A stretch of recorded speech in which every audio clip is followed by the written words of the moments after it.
Hello students. हमने जैसा कि कहा था आप सभी लोगों से कि हम अगले टर्म पे आप लोगों को लीनियर प्रोग्रामिंग प्रॉब्लम बताएंगे और लीनियर प्रोग्रामिंग प्रॉब्लम में कैसे एमसीक्यू क्वेश्चन बनाए जाते हैं। देखिए, लेक्चर ज़्यादा इम्पॉर्टेंट इसलिए है क्योंकि ये बीएससी सेकेंड ईयर और बीएससी थर्ड ईयर दोनों में एक पेपर के तौर पर है। बीएससी सेकेंड ईयर में आपका ये पेपर नंबर 3 है और बीएससी थर्ड ईयर में आपका ऑप्शनल पेपर नंबर 5 है। जहाँ तक हमें लगता है कि ज़्यादातर यूनिवर्सिटी और कॉलेजेज में इसी को रखा गया है ऑप्शनल के तौर पर, वार को ही।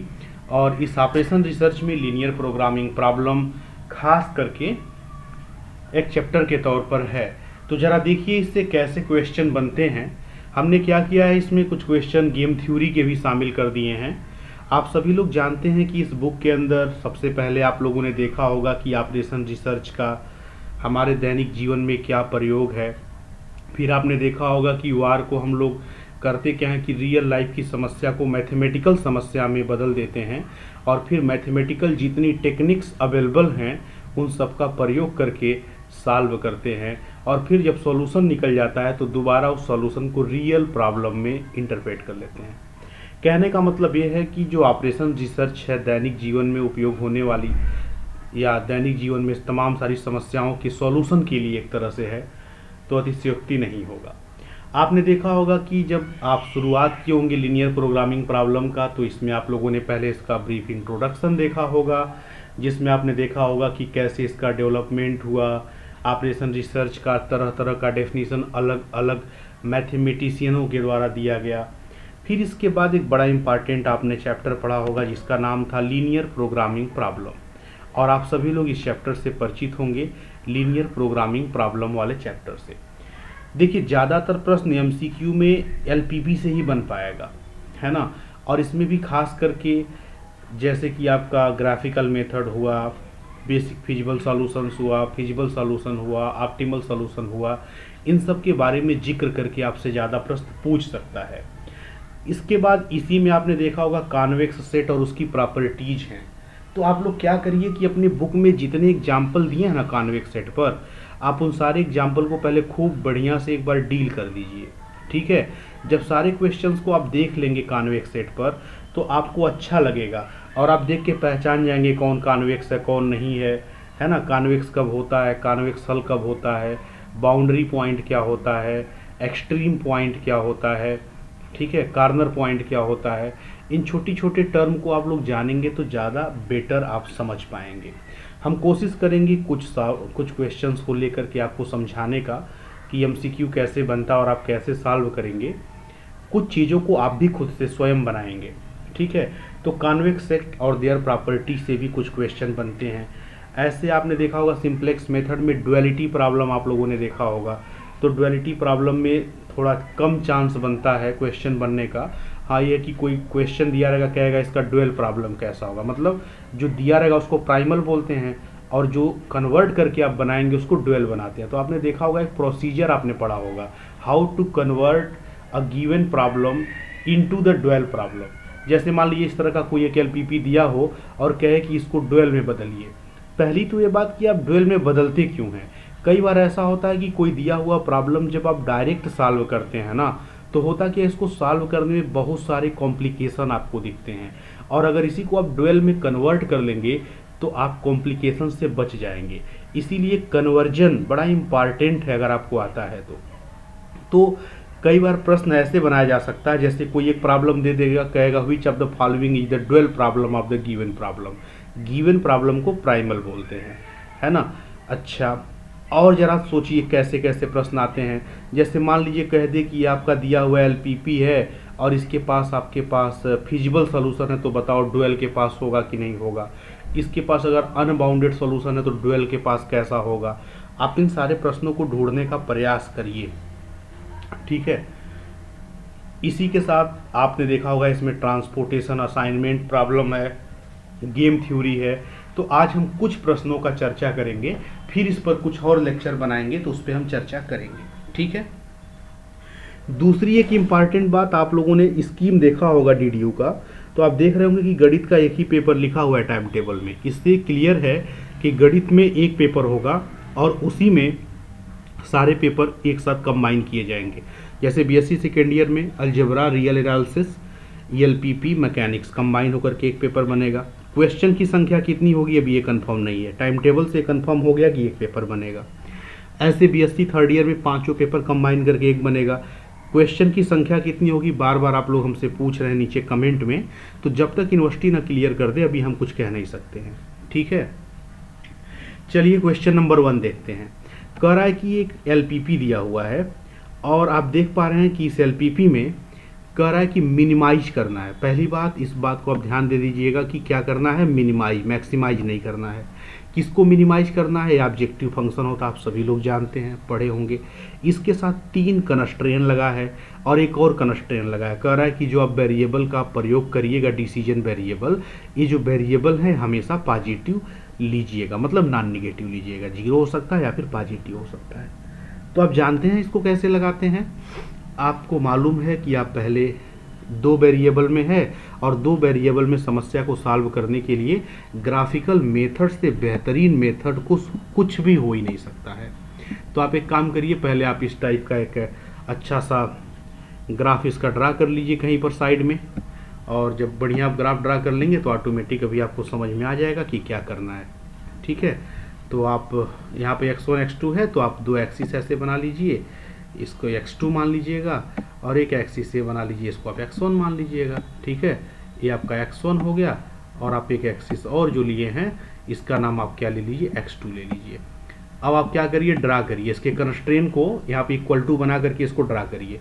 इस लाइन को ड्रा करने का तरीका है कि x2 को आप 0 पुट कर दीजिए, तो आपकी वैल्यू क्या आएगी, x1 की वैल्यू आ जाएगी 40। तो x1 आ गया 40, जब x2 को लिया गया 0, तो एक पॉइंट आपको मिल गया, इस पॉइंट का नाम हो गया 40,0, ठीक है।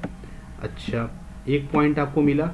अब इसी पे एक और पॉइंट ढूंढिए, इस बार क्या करिए, x1 को 0 कर दिए, तो x2 क्या आएगा 40, तो यहाँ पे समथिंग कहीं वो पॉइंट आएगा 0,40। ये आपका पॉइंट सपोज कर लिया हो गया कितना, 0,40, ठीक है। अच्छा, ये आपका एक लाइन ड्रा हो गया। अब आप इस लाइन को क्या करिए, इन दोनों पॉइंट्स को ऐसे मिला दीजिए, ठीक है। ये ड्रा हो गया आपका।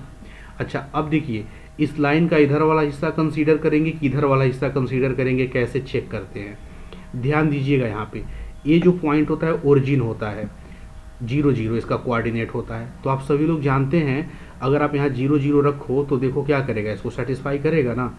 0 0 रखने पर 0 वैल्यू आएगी और 0 40 से क्या होता है, छोटा होता है। अर्थात ये जो लाइन है ये क्या होगा, ये लाइन इस साइड के पॉइंट को, मतलब देखिए जब भी कोई लाइन आप ड्रा करते हैं किसी स्पेस में तो पूरे स्पेस को लाइन 3 भागों में बांटती है। एक तो देखिए, एक तो इधर वाला हिस्सा, इधर वाला, एक तो इधर नीचे वाला सारा, जितने भी हिस्से में जितने पॉइंट आएंगे सारे पॉइंट, और एक तो लाइन पे खुद सारे पॉइंट। तो कोई भी लाइन पूरे स्पेस को 3 भागों में बांट देती है। अच्छा, अब देखिए आप इधर के सारे पॉइंट को कंसीडर करोगे कि इधर वाले पॉइंट को, एक पहचान मिल गया, चूंकि ओरिजिन इसको सेटिस्फाई कर रहा है ना, तो समझ लीजिए कि लाइन के इस साइड का अगर एक भी पॉइंट सेटिस्फाई कर गया तो समझ लीजिए कि अब इधर वाले पॉइंट को हमको कंसीडर नहीं करना है। मतलब लाइन के इस साइड में आने वाला पूरा रीजन आपको लेकर के चलना है। ये बात क्लियर हो गई। अच्छा, सिमिलरली आप इसको ड्रा करिए, x1 + x2 greater than equal to 30 को आप क्या करिए ना, x2 को 0 पुट कर दीजिए। x2 को 0 पुट करेंगे तो x1 क्या आ जाएगा 30, तो आपका पॉइंट 30.0 समथिंग यहीं पर होगा। ये आपका पॉइंट हो गया 30,0, ठीक। आफ्टर दैट फिर आप क्या करेंगे, इस बार आप x1 को 0 पुट कर दीजिए तो x2 भी क्या आएगा 30, तो ये ऊपर का पॉइंट होगा। मान लिया इसका नाम क्या हो गया, 0,30 हो गया x2 आले पर, आपका यह हो गया, ठीक। अब आप इन दोनों पॉइंट को क्या करिए, मैच करा दीजिए, इसको और इसको आपने मैच करा दिया। अब आप देखेंगे कि किधर का हिस्सा लेना है। आप सभी लोग एक बार जरूर कहीं ना कहीं क्लास में पढ़े ही होंगे। अब आप सोचेंगे किधर का हिस्सा लेना है। देखिए ग्रेटर देन इक्वल टू लिखा है, तो यहाँ 0 0 अगर पुट करोगे ओरिजिन को तो 0 30 से बड़ा होता है, गलत हो जाएगा। अर्थात 0 0 इसको सेटिस्फाई नहीं कर रहा है, मतलब इधर का हिस्सा नहीं लेना। आप किधर का हिस्सा लेना है, ऊपर के दिशा का ही लेना है। मतलब इस लाइन के ऊपर के सारे हिस्से को लेना है। और ऊपर वाली लाइन क्या कह रही थी, ऊपर वाली लाइन कह रही थी इसके नीचे का हिस्सा लेना है। तो अभी तक आपको कॉमन हिस्सा क्या मिला है, अभी तक इन्हीं दोनों के बीच में जितने हिस्से हैं यही सारे कॉमन हिस्से मिले हैं। समझ गए बात। अच्छा, अब ये एक और लाइन है, इसको भी जरा खींचा जाए तब मजा आएगा। तीसरी लाइन है 4x1 + 3x2 greater than equal to 60, आपका यह है। अच्छा, इसको जब आप ड्रा करेंगे तो फिर आपको क्या मिलेगा, आप एक काम करिए, इसको भी ड्रा करने के लिए आप क्या करिए, यहाँ पर जो आपका x2 है आप इसको 0 पुट कर दीजिए। जब आप x2 0 पुट करेंगे तो x1 की वैल्यू कितनी आ जाएगी, 12 आएगी ना। तो आप यहाँ पर जो x2 की वैल्यू जो भी आ रही है उसका आप इस्तेमाल करिए। तो इसकी वैल्यू को अगर आप इस्तेमाल करेंगे तो क्या हो जाएगा, देखिए अगर यहाँ पर आप x2 को 0 पुट करेंगे तो x1 क्या आ जाएगा, 4 से इसको डिवाइड कर दीजिए, 15 मिला तो 12 नहीं मिलेगा, 15 मिलेगा, सॉरी। तो यहाँ पे आपका क्या होगा पॉइंट, आपका ये पॉइंट हो जाएगा 15,0। सपोज कर लिया ये वाला पॉइंट है 15,0, ठीक। अच्छा, अब देखिए अगर आप x1 को 0 करिए तब आपको क्या मिलेगा, 0,20। तो आपका 20 यहाँ पर होगा कहीं समथिंग, तो यहाँ पे आपका पॉइंट हो जाएगा क्या, 0,20, ठीक है। ये आपका होगा 0,20। अच्छा, अब इन दोनों को आप लाइन बना करके आपस में ज्वाइन कर दीजिए, 15 और 20 को आपने ऐसे ज्वाइन करा दिया, ठीक। अच्छा, अब सोचो कि इसके अंदर का हिस्सा लेना है कि बाहर का लेना है, कैसे कंफर्म होगा। आप यहाँ देखो 0 0 पुट करने पर 0 60 से बड़ा होता नहीं है, तो अंदर का हिस्सा लेना नहीं, इसका मतलब इधर के बाहर का हिस्सा लेना है, ठीक है। अब बताओ तीनों लाइनों में कॉमन हिस्सा कौन सा हिस्सा आएगा, तीनों लाइनों में कॉमन हिस्सा यही वाला हिस्सा आएगा ना, मतलब ये जो आ रहा है इन दोनों लाइनों के बीच में, क्योंकि देखिए ये वाली लाइन का इससे ऊपर का लेना है, ठीक, और ये वाली लाइन का इससे नीचे का लेना है सब पॉइंट, और एक आ रहा है इससे ऊपर का पॉइंट लेना है। तो ले दे करके यही वाला जो हिस्सा आपका आ रहा है। और दूसरी बात देखिए x1 greater than equal to 0, x2 भी ग्रेटर देन 0, मतलब पहले ही कोऑर्डिनेट में रहना है। तो आप देख पाओगे अगर इस तरह से देखा जाए तो ये वाला जो आपको हिस्सा दिख रहा है ना, इसको हम दूसरे कलर से बना रहे हैं, जो हिस्सा आपको कॉमन दिख रहा है, आपका ये जो भी हिस्सा दिख रहा है इसी वाले हम लोग हिस्से का प्रयोग करेंगे। अब देखिए ये आपका ये जो हिस्सा दिख रहा है ये वाला पूरा, ठीक है, ये वाला पूरा, ये वाली लाइन है पूरी, ठीक है। यही वाला हिस्सा आपका जो है ए फिजिबल रीजन, इसमें 4 ए फिजिबल रीजन आपका होगा। एक पॉइंट यहाँ पे कार्नर पे है, एक पॉइंट यहाँ पे है कार्नर पे, एक पॉइंट यहाँ पे है कार्नर पर, और एक पॉइंट यह है कार्नर पे। यही आपको 4 कार्नर पॉइंट मिलेंगे। आप चेक करेंगे कि इन पे क्या क्या वैल्यू आएगी, और सब पे आपको वैल्यू भी साफ साफ दिख रही है। इस पे वैल्यू आपको क्या दिख रहा है 30,0, इस पे वैल्यू क्या दिख रहा है 40,0, इस पे वैल्यू क्या दिख रहा है 0,40, और इस पे वैल्यू क्या दिख रहा है 0,30। ये जो 4 कार्नर पॉइंट मिले हैं इन्हीं को इसी में रख करके देखते हैं कौन सबसे मिनिमम वैल्यू देगा, ठीक है, और जो मिनिमम देगा वही इसका सॉल्यूशन हो जाएगा। समझ गए। तो जरा वैल्यू को पुट किया जाए। अगर आप 0,40 को इसमें पुट करेंगे तो यहाँ 0 रखेंगे, यहाँ 40 रखेंगे, तो 0,40 कितना वैल्यू देगा 400 वैल्यू देगा, ये जो है मिनिमम ऑफ जेड का। अच्छा, अब इसके बाद जरा देखिए अगर आप इस वाले पॉइंट को रखेंगे 0,30 को तो क्या वैल्यू देगा 0,30। यहाँ पे 0 रखिए, यहाँ 30 रखिए, तब 300 वैल्यू देगा, ठीक है। अच्छा, ये वाला पॉइंट 300 वैल्यू दिया। अच्छा, अब ये वाला पॉइंट क्या वैल्यू देगा 30,0 वाला, 30,0 मतलब यहाँ पे 30 रखेंगे तो क्या वैल्यू दे देगा 600, तब ये वैल्यू क्या देगा 600 वैल्यू देगा, ठीक है। अच्छा, 40,0 रखेंगे तब क्या देगा 40,0 रखेंगे तो 800 वैल्यू देगा। तो आप क्या देख पा रहे हैं कि मिनिमम वैल्यू किस पे मिला है 300 ही मिनिमम वैल्यू है, इसका मतलब इस पे मिला है। तो यही पॉइंट जो है आपको ऑप्टिमल सॉल्यूशन देगा, और ऑप्टिमम सॉल्यूशन इसी पे मिलेगा। और कितने ऑप्टिमम सॉल्यूशन मिलेंगे, एक। क्यों एक मिलेंगे, क्योंकि इसी पे वैल्यू मिनिमम आ रही है केवल। समझ गए। तो दिए गए पहला कह रहा है कि हैज नो फिजिबल सॉल्यूशन, गलत है। फिजिबल सॉल्यूशन कह रहा है नहीं होगा, ये बात गलत कर रहा है। फिजिबल सॉल्यूशन मतलब एक ऐसा सॉल्यूशन जो इस कंस्ट्रेंट को फॉलो करे, ठीक है, और है ऐसा सॉल्यूशन, यही फिजिबल रीजन में रहने वाले सारे पॉइंट। कह रहा है हैज यूनिक ऑप्टिमल सॉल्यूशन, एक करेक्ट कह रहा है, हैज यूनिक ऑप्टिमल सॉल्यूशन। कह रहा है हैज इनफाइनाइट ऑप्टिमल सॉल्यूशन, गलत है।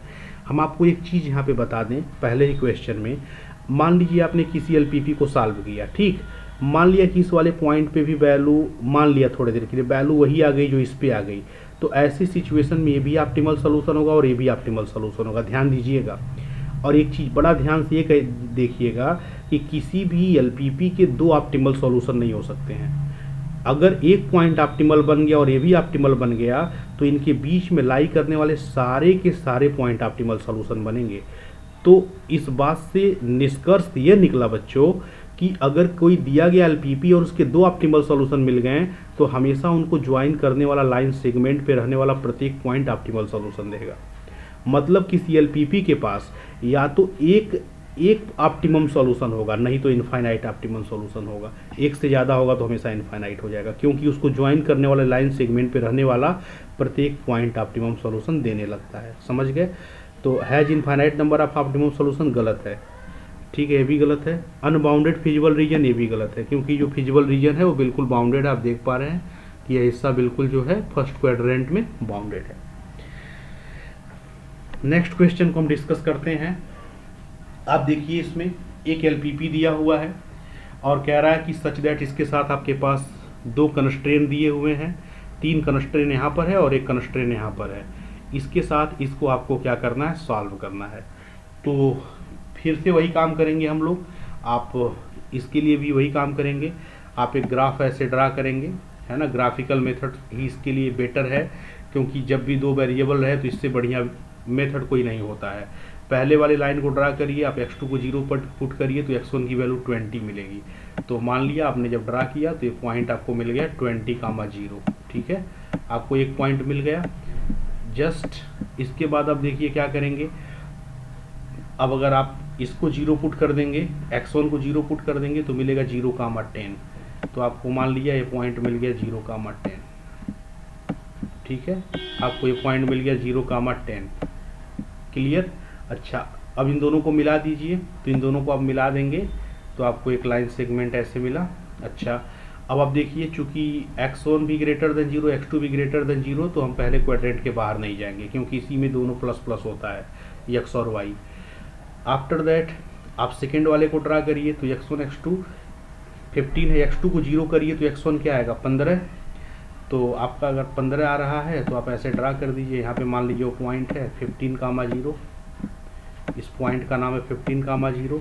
और इस वाले एक्सिस पे अगर आप ड्रा करेंगे तो 15,0 10 के ऊपर होता है 15, तो आपका यहाँ पे आएगा 0,15, ये बना। और इन दोनों को आप मैच करा दीजिए। अगर आप इन दोनों को ऐसे मैच करा देते हैं तो यहाँ से भी आपको एक लाइन सेगमेंट इस टाइप का मिल जाएगा, ठीक है। अच्छा, अब हम थोड़ी सी ये चर्चा कर लें कि किधर का रीजन लेना है। बस ओरिजिन ही एक होता है जिसके सहारे हम लोग ये डील कर पाते हैं कि हमें किधर का रीजन लेना है। तो अगर आप यहाँ 0 0 को पुट करिए तो 20 से छोटा होता है, मतलब ये हुआ कि पहले वाले लाइन में ओरिजिन के साइड वाला सारा हिस्सा हमको कंसीडर करना है, ऊपर का नहीं लेना है। अच्छा, दूसरे में भी देखो 0 0 इसको फॉलो कर रहा है, इसका मतलब दूसरा वाला भी कह रहा है कि आप भी अंदर का ही रीजन लीजिएगा। अब तो ये दोनों में अभी कॉमन रीजन हम लेंगे। अच्छा, तीसरा कह रहा है x2 less than equal to 6, ये x2 less than equal to 6 है। ये बताइए कौन सी लाइन होती है? ये जैसे y इक्वल टू ए होता है ना, y इक्वल टू ए, तो ये लाइन आपका 6 है ना, तो ये लाइन ऐसे पैरेलल होगा x एक्सिस के, समथिंग लाइक दैट, और नीचे से ही ऐसे चला जाएगा। मान लीजिए जो भी ये पॉइंट है, थोड़ा सा अच्छा नहीं पिक्चर बना है, ठीक है, थोड़ा सा बढ़िया पिक्चर नहीं ये बन पाया है। देखिए, अब दोबारा इसको थोड़ा सा खींचने की ट्राई करते हैं। आप कॉपी पे बढ़िया से बना सकते हैं इसको, ठीक है। समथिंग आपका जो भी है यहाँ से पॉइंट जाएगा, ठीक है। हो सकता है यहाँ इंटरसेक्ट ना करे, भी वो तय करेंगे हम लोग अलग से। तो आपका x2 less than equal to 6 है। अच्छा, लेस देन इक्वल टू 6 है, 0 से छोटा है, मतलब देखिए ओरिजिन इधर है ना, इसका मतलब नीचे वाली दिशा लेनी है। अब आप ये ढूंढिए कि इन सब में कॉमन हिस्सा कौन सा है। तो कॉमन रीजन यही वाला रीजन दिखेगा, इस वाले लाइन के नीचे और इन सारे वाले लाइंस के नीचे। तो आप यहाँ पर देखिए, ये वाला पॉइंट, ये वाला पॉइंट, एक पॉइंट ए मिल गया, ठीक है। थोड़ा सा इस वाले लाइन को हमें और अच्छे से बनाना चाहिए था, ताकि दिखता है कहाँ पे किसको कट कर रहा है, ठीक है। तो आप इसको चाहें तो थोड़ा सा और बढ़िया से बनाइए, जो 6 वाली लाइन है अपने कॉपी पे बनाइए। थोड़ा यहाँ पर चूँकि हमारे पास टाइपिंग का बहुत अच्छा टेक्निक न होने के कारण थोड़ा सा सुंदर पिक्चर नहीं बना है, कोशिश कर दे रहे हैं कि आपको हम सुंदर पिक्चर के फॉर्म में दिखा दें, ठीक है। तो एक तो आपका ये वाला है 15 वाला, ठीक है, और एक लाइन आपकी ये है 10 वाली, ठीक है। ये वाली मान लीजिए कि यहाँ पे ये 10 वाला है, ठीक है। सॉरी, 10 वाला लाइन किसके साथ मिला हुआ है? 20 वाले के साथ मिला हुआ है, ये 10 वाली लाइन किसके साथ मिला है, 20 वाले के साथ, तो इसके साथ आप मिला दीजिए 20 वाले के साथ।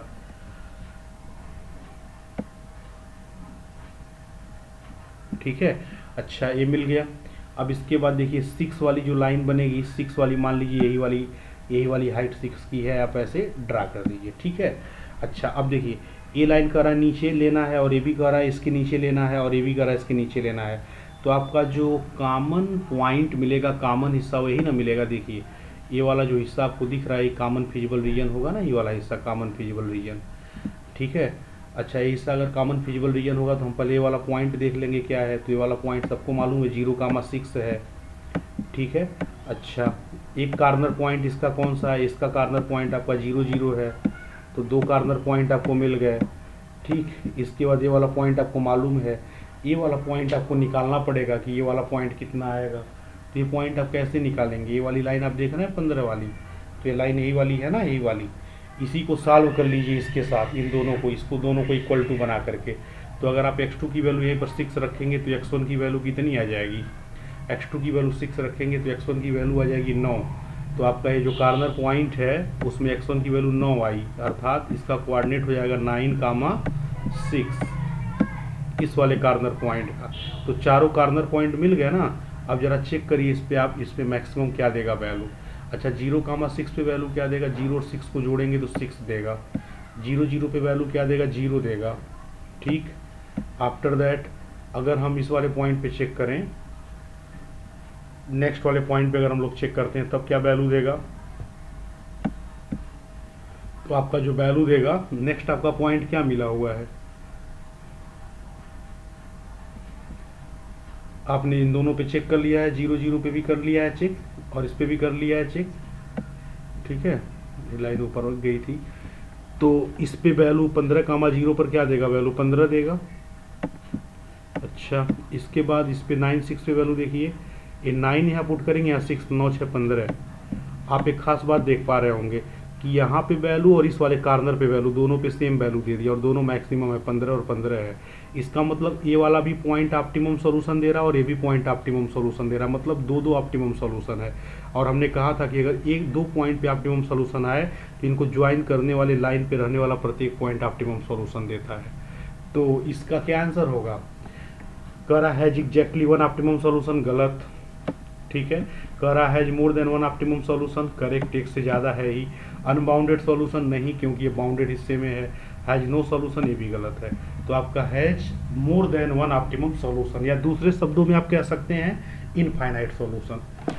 देखिए एग्जाम में आप सॉल्व करेंगे तो हम इसको जब बना रहे हैं ना, तो चूंकि हमारे पास टाइपिंग का जो टेक्निक है वो लैपटॉप के पैड से कर रहे हैं तो टाइम लग रहा है।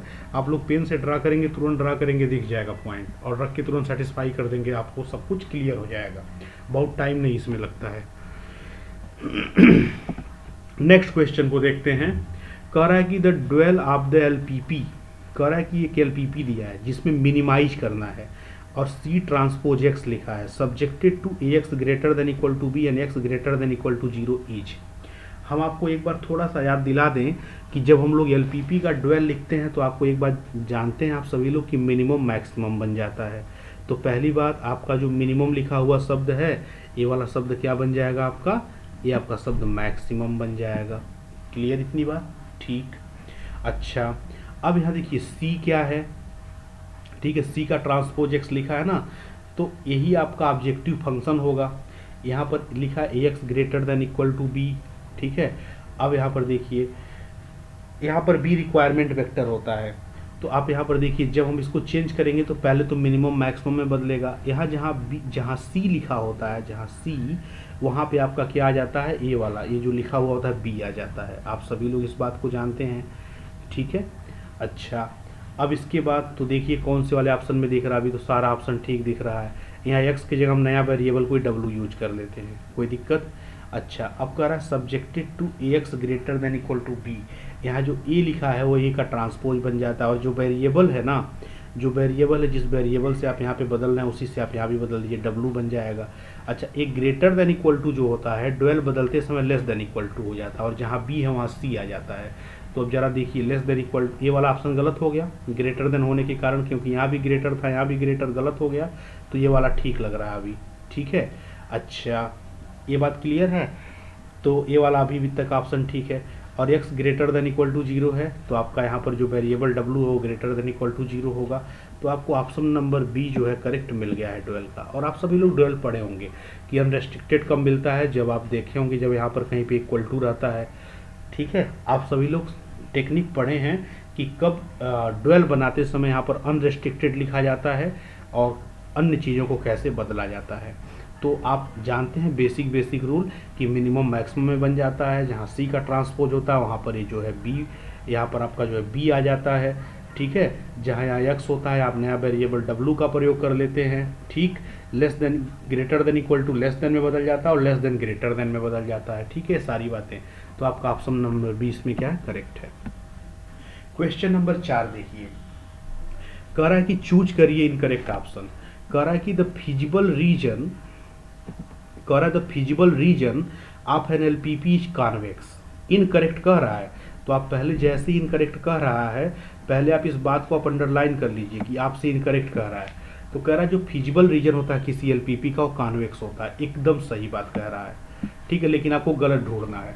फिजिबल रीजन जो होता है किसी भी एलपीपी का हमेशा कॉन्वेक्स होता है। कॉन्वेक्स सेट आप लोग जानते हैं ना, कॉन्वेक्स सेट का डेफिनेशन आप सभी लोग जानते हैं कि हम लोग किसी भी सेट को कॉन्वेक्स सेट कब कहते हैं, है ना। आप सभी लोग जानते हैं कि उसमें जो है जब भी आप किसी भी दो पॉइंट को मिलाइए तो पूरा का पूरा जो लाइन सेगमेंट है उनको मिलाने वाला उन्हीं के अंदर, उसी सेट के अंदर क्या करना चाहिए, परफेक्टली लाई कर जाना चाहिए।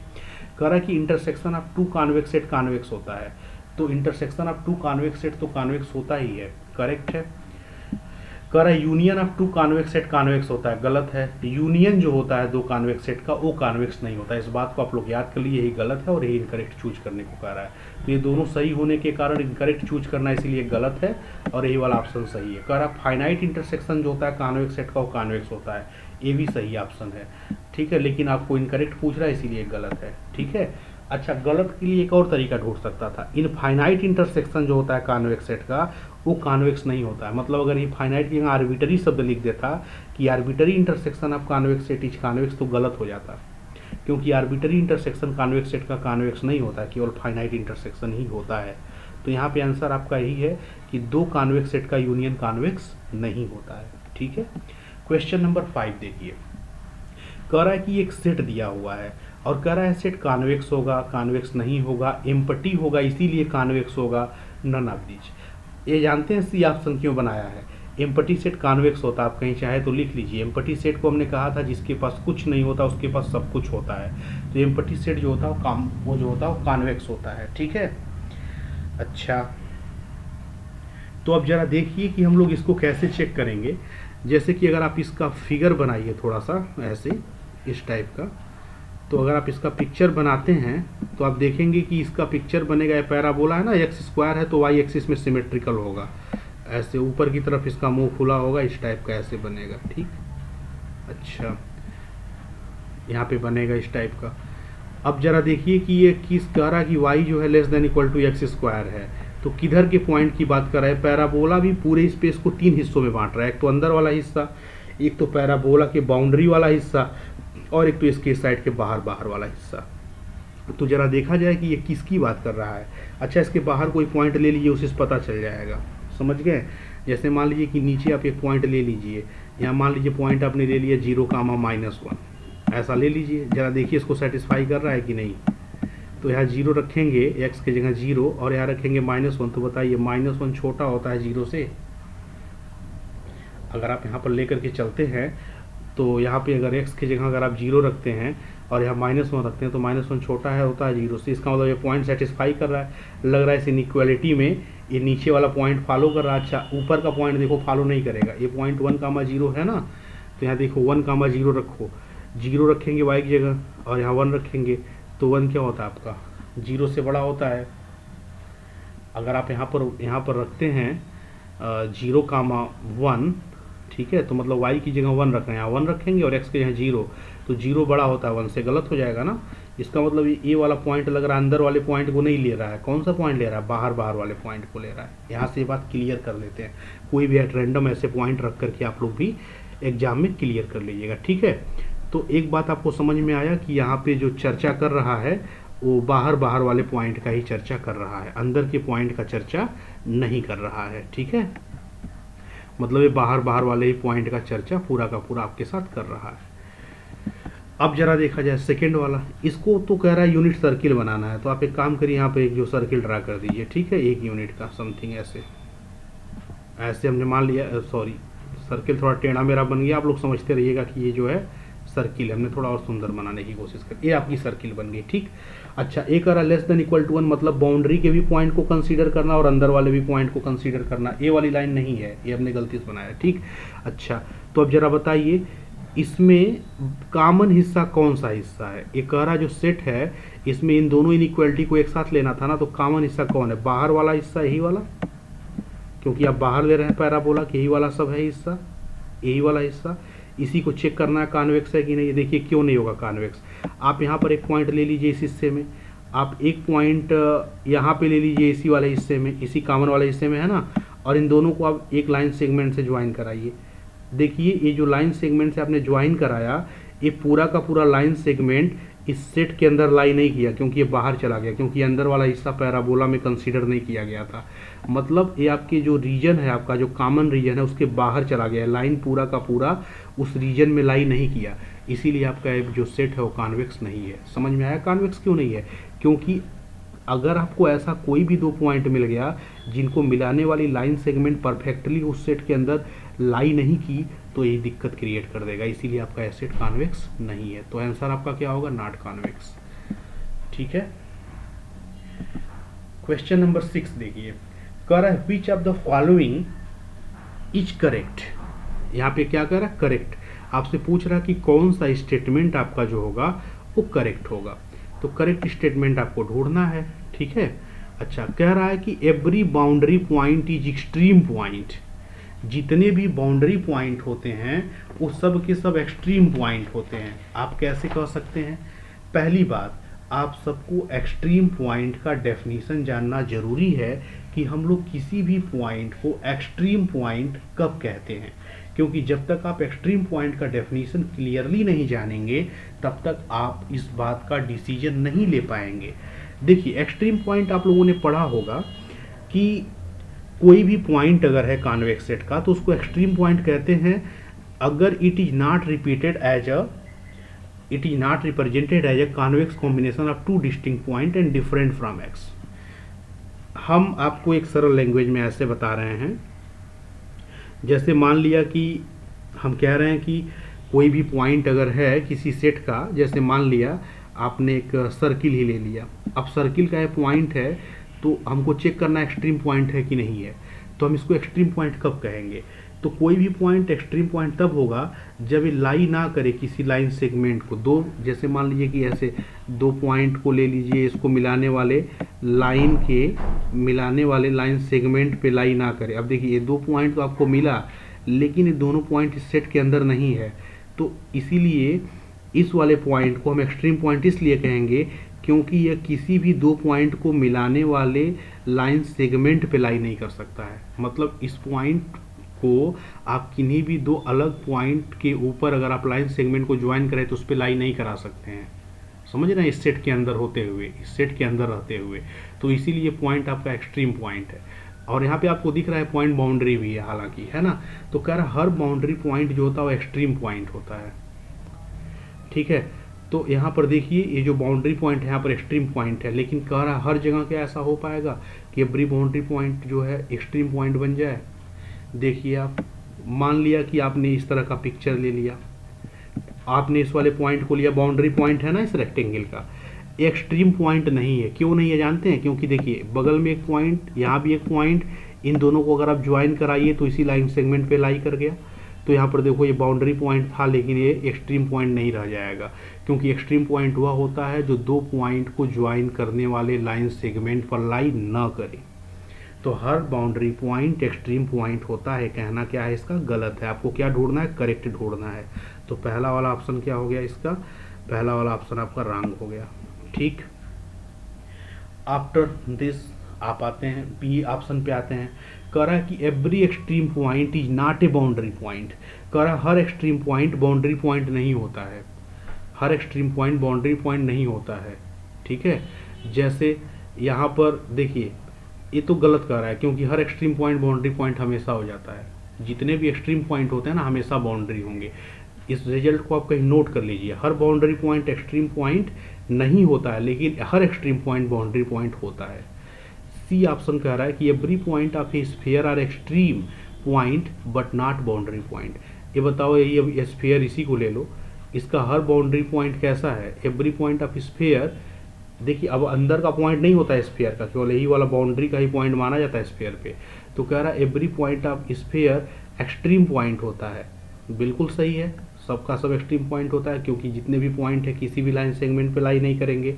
बट नॉट बाउंड्री पॉइंट, ये कहना गलत है, क्योंकि यहाँ पे देखो जितने भी पॉइंट है एक्सट्रीम वही बन रहा है जो बाउंड्री पर है। मतलब यहाँ पे स्फीयर के केस में हर पॉइंट बाउंड्री भी होता है एज वेल एज एक्सट्रीम भी होता है। तो ऑप्शन नंबर डी करेक्ट है, every point of a sphere are extreme point as well as boundary point. ठीक है, क्वेश्चन नंबर 7 पे आते हैं। कह रहा है कि कोई एलपीपी है और उस एलपीपी में n वेरिएबल हैं और m कंस्ट्रेन हैं। तो कह रहा है इसके पास बेसिक सॉल्यूशंस की संख्या कितनी होगी। आप देखो यहाँ पे n की जगह पे कोई नंबर भी दे सकता है, m की जगह भी कोई नंबर दे सकता है। आप याद कर लीजिएगा कि अगर कोई एलपीपी है तो उसके पास एटमोस्ट को आप मैक्सिमम भी परीक्षा में लिख सकता है, maximum n cm basic solution होते हैं। एक कॉम्बिनेशन वाला है सी, समझ गए, तोड़ना सभी लोग जानते हैं एनसीआर को। तो NCM बेसिक सॉल्यूशन होते हैं। और इस वर्ड का बड़ा ध्यान रखिएगा, एटमोस्ट मतलब अधिकतम, मतलब इससे कम भी हो सकता है लेकिन इससे ज़्यादा कभी नहीं हो सकता है। तो किसी भी एलपीपी के पास जिसमें n वेरिएबल m कंस्ट्रेन है, इससे ज़्यादा बेसिक सॉल्यूशन नहीं हो सकता है, एटमोस्ट इतना ही होगा। तो यहाँ पे नंबर दे करके और वो NCR वाला फार्मूला लगा करके चाहे तो यहाँ पे 4 ऑप्शन बना सकता है। तो इस बात को आप ध्यान दीजिएगा, ठीक है। और इस रिजल्ट को आप कहीं नोट कर लीजिए ताकि अगर कोई भी क्वेश्चन आए तो आप कर पाइएगा। वर्ड पे ध्यान दीजिएगा, एटलीस्ट, एटमोस्ट और एग्जैक्टली। वर्ड कौन सा सही है, एटमोस्ट। कह रहा है कि मैक्सिमम वैल्यू आपको इसका बताना है। हमने तमाम सारे क्वेश्चन को सॉल्व किया है और आसान सा क्वेश्चन है, आप लोग इसको कर सकते हैं, चाहे तो तुरंत कर पाएंगे। आप एक काम करिए, इसको सॉल्व करने के लिए ऐसे 2 लाइन ड्रा करिए, है ना, और 2 लाइन ड्रा करने के बाद पहले आप इसको ड्रा कर लीजिए। आप यहाँ पर x2 को 0 पुट करिए तो x1 की वैल्यू क्या मिलेगी, हाफ कामा 0। तो आपका समथिंग यहाँ पे हो जाएगा हाफ कामा 0, ठीक है, ये आपका हो गया हाफ कामा 0। आफ्टर दैट इस बार आप क्या करिए, इसको 0 करिए तो x2 मिल जाएगा क्या, -1। तो आपका हो जाएगा यहाँ पे 0 कामा -1, मतलब ये वाला पॉइंट आपको मिलेगा 0 कामा -1। आप इन दोनों को ज्वाइन कर दीजिए और ज्वाइन करने के बाद देखिए ज़रा किधर का पॉइंट कंसीडर करना है। 0 0 इसको सेटिस्फाई करेगा, मतलब ओरिजिन की तरफ वाला, मतलब इधर वाला पॉइंट, इधर वाला हिस्सा आपको लेना है पूरा का पूरा, ठीक है। अच्छा, इधर का हिस्सा भी लेना है, मतलब देखिए ये जो लाइन आपने ड्रा किया ना, ये लाइन, इसमें इधर का हिस्सा लेना है, मतलब सब ऐसे हर दिशा में। लेकिन एक खास बात देखेंगे आप, नीचे जो लिखा है कंस्ट्रेन, इसको देखते हुए आप समझ जाएंगे केवल वही हिस्सा लेना है जो पहले वाले में लाई करे। मतलब इस लाइन के ऊपर के सारे पॉइंट को लेना है, लेकिन ये वाला कंस्ट्रेन बाध्य कर देगा कि बस केवल आपको फर्स्ट क्वाड्रेंट में लेना है। फिर एक रहा x1 < 3, ये x = 3 वाला लाइन आप ड्रा करिए तो लाइन आपका समथिंग यहाँ पे ऐसे बनेगा, ऐसे इस टाइप का। अच्छा, ये भी ओरिजिन को सेटिस्फाई करेगा, 0 रखने पर लेस देन आएगा, मतलब इधर का हिस्सा कहेगा, ठीक है। तो आपका जो कॉमन रीजन आपका जो दिखेगा वो कौन सा रीजन दिखेगा, आप सभी लोग इसमें बता सकते हैं सोच करके, आपका कॉमन रीजन कौन सा दिखेगा। आपको इस साइड का हिस्सा लेना है तो आपका जो कॉमन रीजन दिखेगा यही वाला रीजन दिखेगा। मतलब एक देखिए यहाँ से ऐसे इस टाइप का आप चलिए, ऐसे ये ऊपर की दिशा में, ठीक है। ऐसे तमाम सारे पॉइंट इसमें रहने वाले सारे पॉइंट दिखेंगे आपको, ठीक है। तो आप ज़रा देख लीजिए यहाँ से क्या बनेगा, कौन सा वैल्यू मैक्सिमम देगा, किस पे मैक्सिमम वैल्यू देगा। देखिए 0 पे वैल्यू जो देगा इसमें रखने पर 0 ही देगा, इसी को मैक्सिमाइज करते हैं ऑब्जेक्टिव फंक्शन को, क्योंकि इसका कोऑर्डिनेट 0 0 है। अच्छा, इसके बाद अगर आप देखेंगे तो फिर क्या वैल्यू देगा, जरा सोचिए।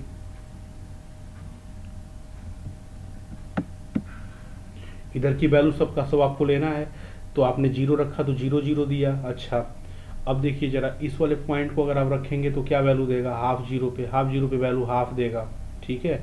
अच्छा, ये वाला पॉइंट ए वाला पॉइंट पे वैल्यू क्या देगा, ए वाली लाइन और ए वाली लाइन एक दूसरे को इंटरसेक्ट कर रही है ना, इंटरसेक्शन पॉइंट क्या होगा सोचिए ज़रा, x1 की जगह 3 रख दिए तो 6 हो जाएगा, तो आपका x2 का वैल्यू क्या आ जाएगा, x2 इधर ट्रांसफ़र कर दीजिए तो 6 में 5 आ जाएगा।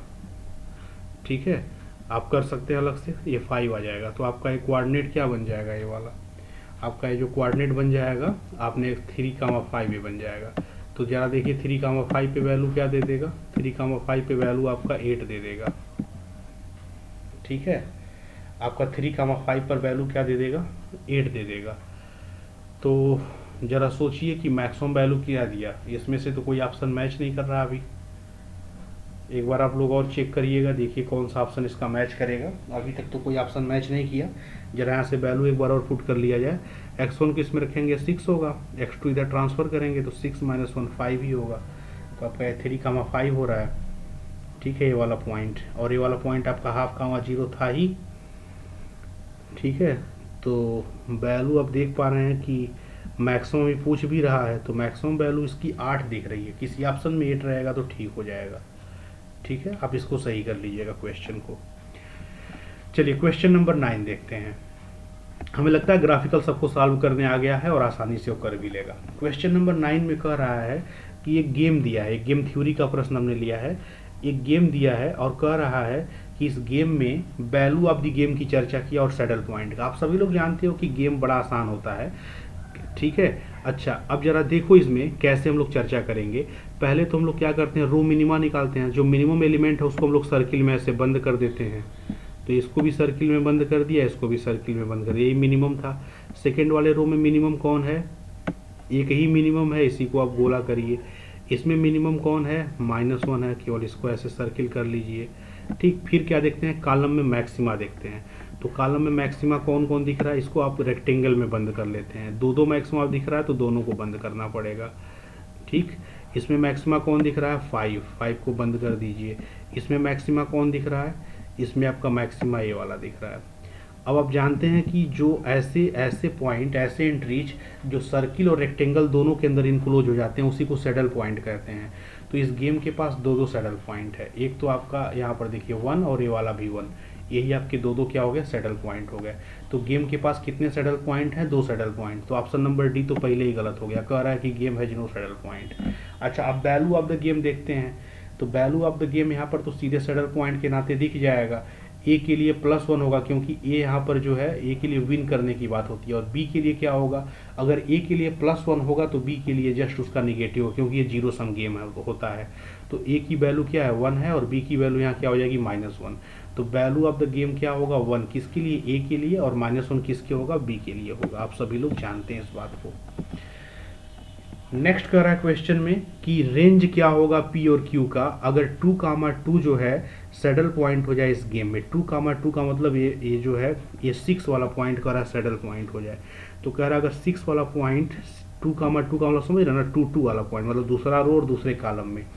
तो कह रहा है ए वाला पॉइंट सैडल हो जाए, मतलब सैडल तभी हुआ होगा ये जब ये सर्किल और रेक्टेंगल दोनों में इनक्लोज हुआ होगा। सिंपल सी बात है। अच्छा, अब कह रहा है कि ये सैडल पॉइंट हो गया है तो पी और क्यू का रेंज बताना है। सोचिए कि पहले हम लोग रो मिनिमा निकाले होंगे। अच्छा, मिनिमा निकाले होंगे तो आंसर इसमें कौन सा आया होगा, इस पे तो अभी हम चर्चा कर नहीं सकते हैं, यहाँ पे देखा जाए। अच्छा, इसमें जब हम लोग मिनिमा निकाले होंगे तो सर्किल चूंकि 6 को किया है ना, इसका मतलब इन तीनों में छोटा कौन रहा होगा, 6 रहा होगा। अच्छा, यहाँ से निष्कर्ष जरा निकालो कि पी की वैल्यू क्या रही होगी। अगर 6 सबसे छोटा रहा होगा तो इसका सीधा सा मतलब ये पी की जगह जो वैल्यू रही होगी वो 6 से छोटी तो रही नहीं होगी, मतलब ये जो पी की वैल्यू है वो 6 या 6 से बड़ी रही होगी। ये बात समझ गए, पी की वैल्यू 6 या 6 से बड़ी रही होगी, पक्का, ये तो क्लियर है। अच्छा, फिर इसके बाद देखिए इस वाले कॉलम में आइए। इस कॉलम का मैक्सिमा 6 रहा होगा तभी इसको जो है अंडर स्क्वायर किया गया है। अच्छा, अगर ये 6 रहा होगा मैक्सिमम वैल्यू तो गारंटी है कि क्यू वाली वैल्यू 6 से छोटी रही होगी, नहीं तो मैक्सिमम वही बन गया होता। तो इसका मतलब यहाँ से क्या निष्कर्ष निकलेगा, जो क्यू आपका है वो 6 से छोटा रहा होगा। ठीक है, तो क्यू आपका < 6 रहा होगा और आपका जो पी है वो < 6 रहा होगा। ऑप्शन नंबर ए करेक्ट है। तो इस तरह से हमने आज कुछ क्वेश्चंस की चर्चा की। आप लोग ऐसे अन्य क्वेश्चन को भी बनाइए और इसका जो है आप लोग खुद से ज़्यादा सॉल्व करिए, बुक के एग्जाम्पल्स को देखिए, ठीक है, और अपने पेपर की तैयारी बेहतरीन ढंग से करिए। सो आप सभी लोगों को बेस्ट ऑफ लक, आप लोग बढ़िया से पेपर दीजिए। हम लोग फिर अभी एलपीपी का एक लेक्चर और हम बनाएंगे, 1 या 2 लेक्चर, जिसमें और बढ़िया क्वेश्चंस का स्टॉक लाएंगे और आपको समझाएंगे। तो वेट करिए नेक्स्ट लेक्चर का।